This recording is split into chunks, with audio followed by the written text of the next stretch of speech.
All right, so this is my current situation. Well, actually, it's kind of an ongoing situation.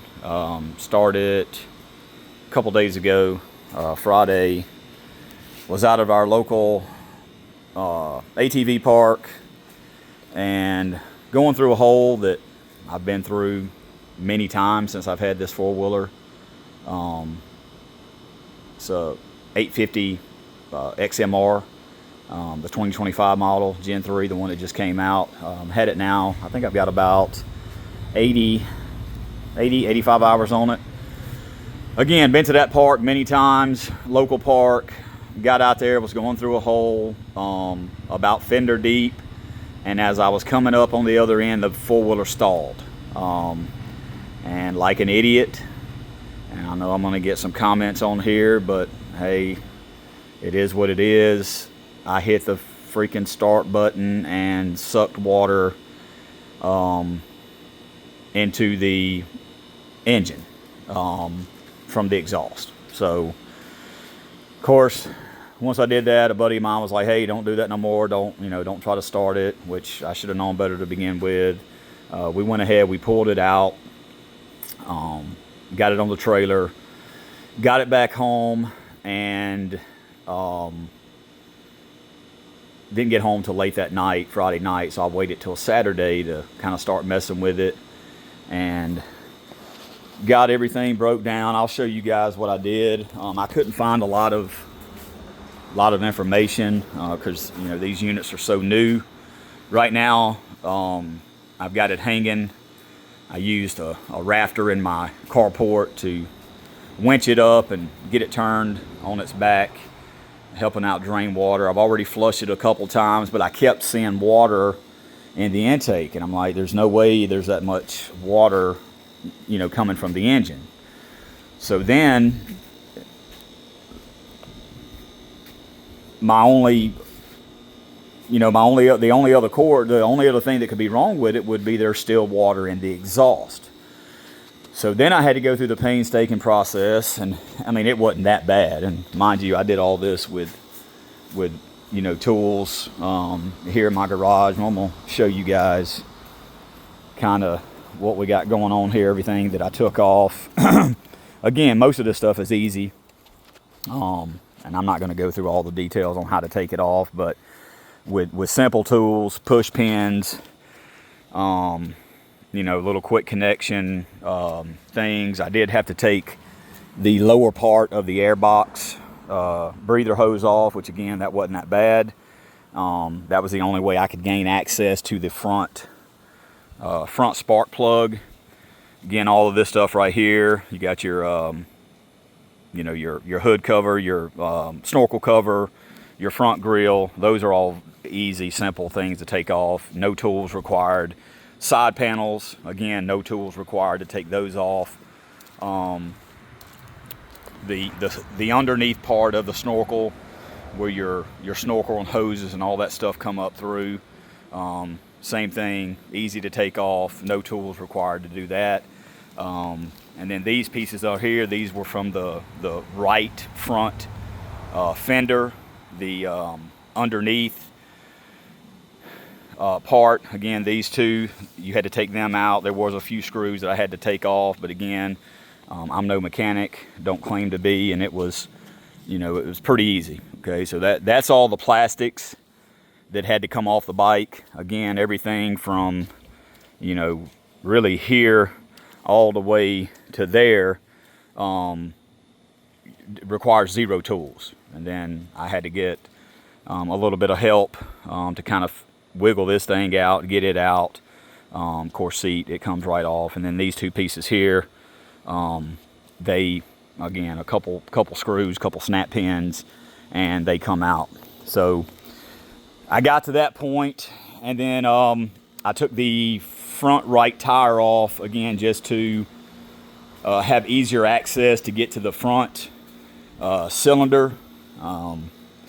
So you can see it right through here. So with there was a plastic piece that covered all this up that had to come off, and then of course I took the as you're looking at it, if you're riding it, I had to take the four-wheeler's upside down right now, but this would be your foot's here, facing to the front. I had to take that piece right here.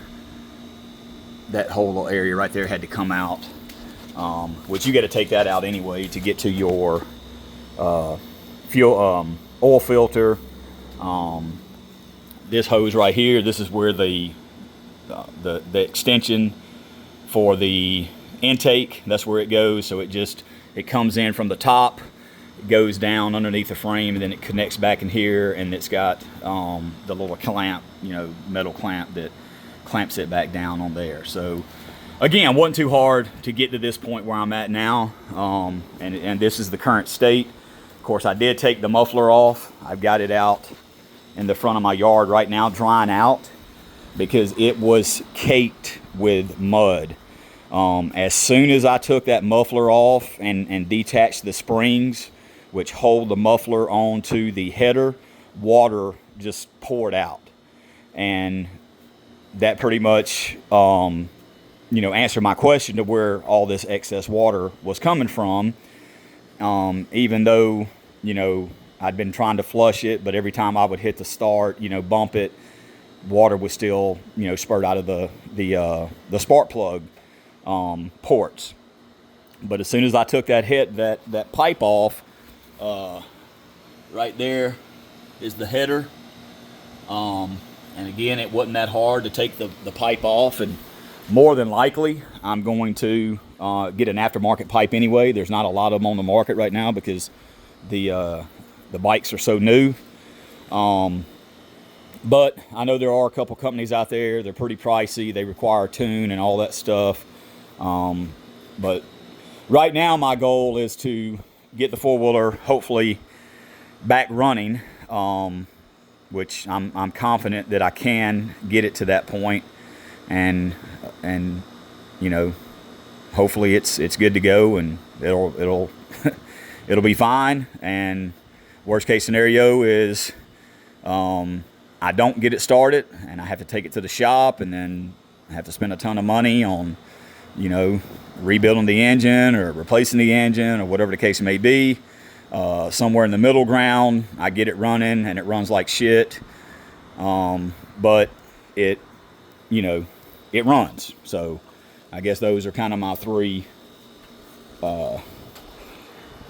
outcomes at this point. Again, best case scenario, I get it running and no harm, no foul. Learn my lesson. Don't try to start it when the exhaust is underwater, because again, the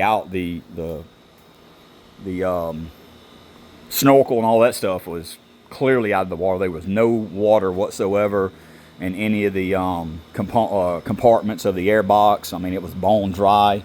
So I know for a fact that all the water came in through the exhaust pipe, which again, after I took that exhaust pipe off, it was obviously clear, and it weighs a ton. So in my opinion, what I think has happened is over time, riding the four-wheeler in water and mud and things like that, muddy holes, that somehow that exhaust has built up, debris and dirt, and it could have sucked it all in that one,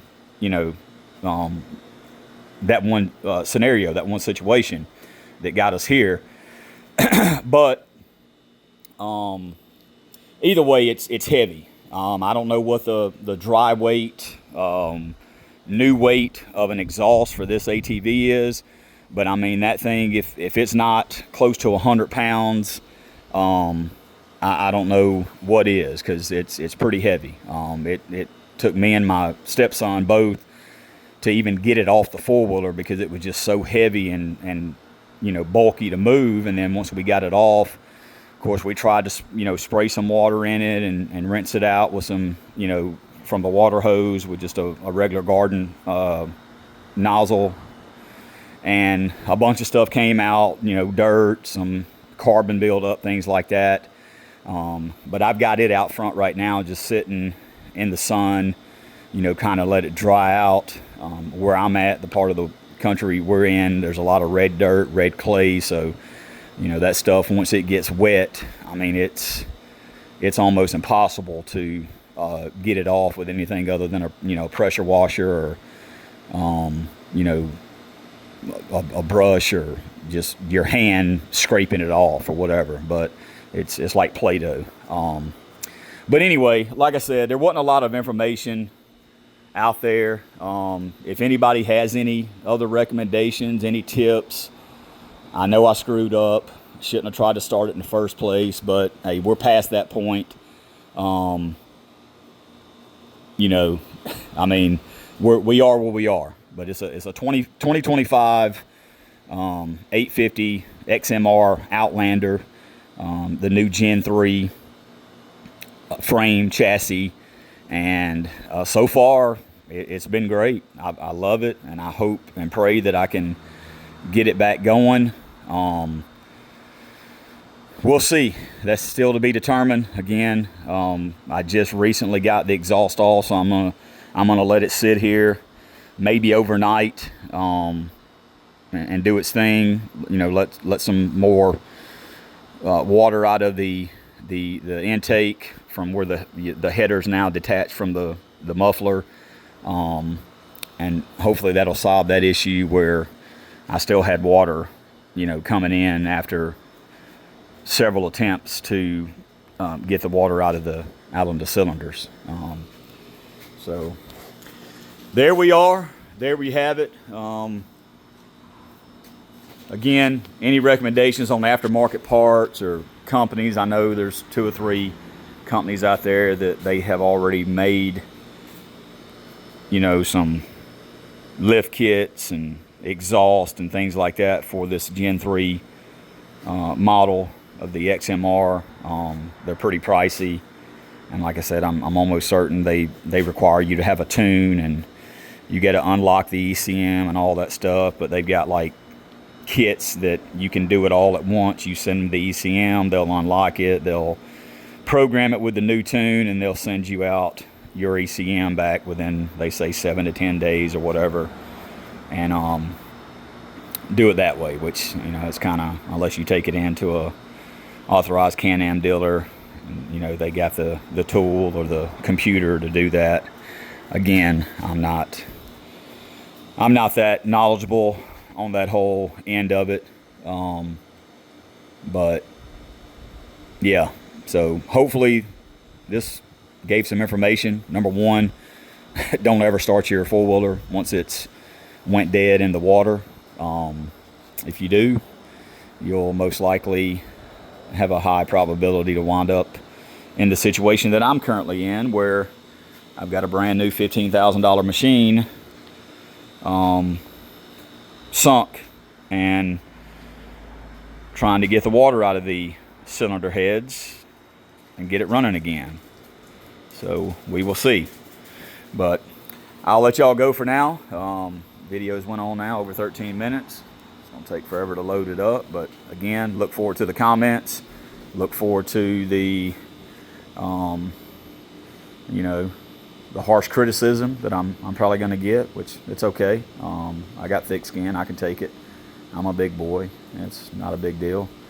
But anyway, y'all have a blessed one. And yeah, let me know what you guys think.